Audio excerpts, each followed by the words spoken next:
I'm back and I'm here to heal. And it's a little difficult opening up, but like I said, I want to free myself today. And I hope that I can help free other people that may be going through it.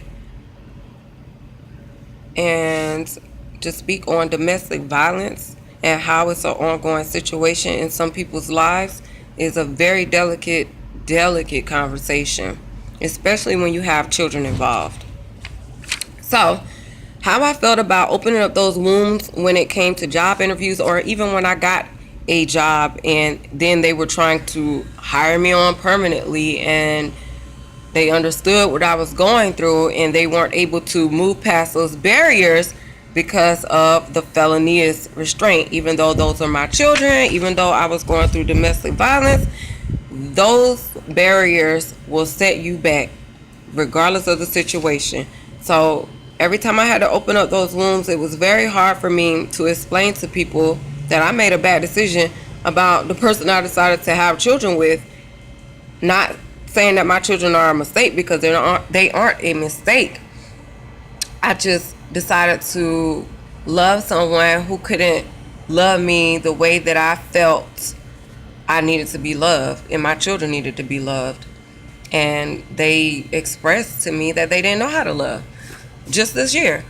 So through this whole ordeal, people gonna ask why I went back. I went back because I tried to build a relationship based on friendship, and I believe that his mom still had hopes of me and him getting back together because she thinks I will make him a better person, which is not going to happen because he already explained he don't know how to love. He explained that I hurt him when I left him. I apologized, and we tried to build from there. Things were going great for about 3 or 4 weeks since I've been back with him, building. The children found it kind of awkward, but I thought we were moving towards getting past the obstacles that we already came through. My children's only aunt just died. She left 4 children, his only sister. So I thought that would be a good time for us to try to heal through that situation. I forgive my children's father. I don't want to keep him away from the children. It's never been in my motto to do that. I'm not that type of mom. I just want him to be able to heal himself, and sometimes I beat myself up about not being able to heal him through my love, the love that I thought that I could heal him with.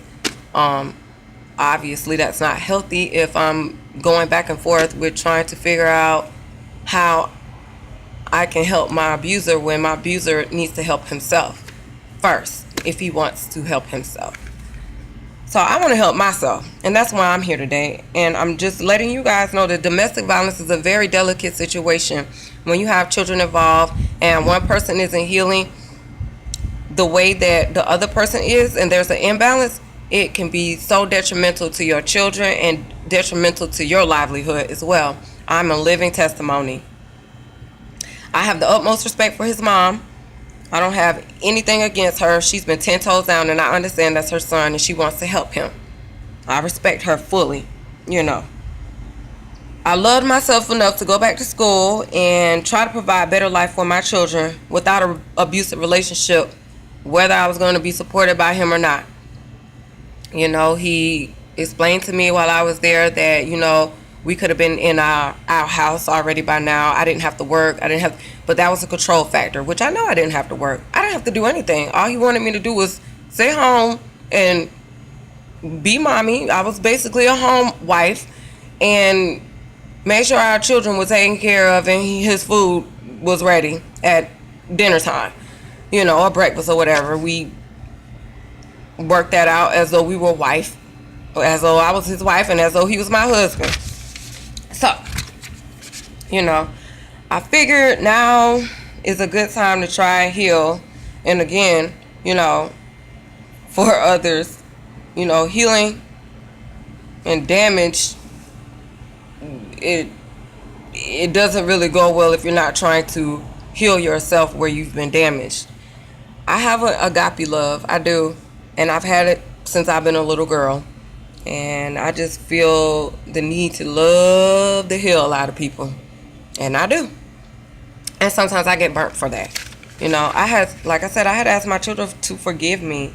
There's so many points I want to make about what love can do. Love can be good and love can be bad. And sometimes you have to guard your love. You know, I'm not a perfect parent. And as I say, you know, domestic violence is nothing to play with. It's hard to come back from when you have children involved. I just, love and shame, it doesn't go in the same lane. I just wanted to free myself. And here I am. Just letting you guys know that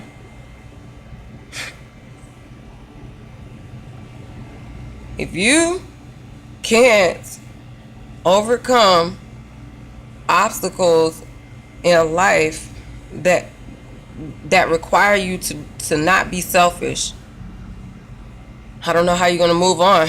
You know, I don't want to be selfish. I never wanted to be selfish with my children.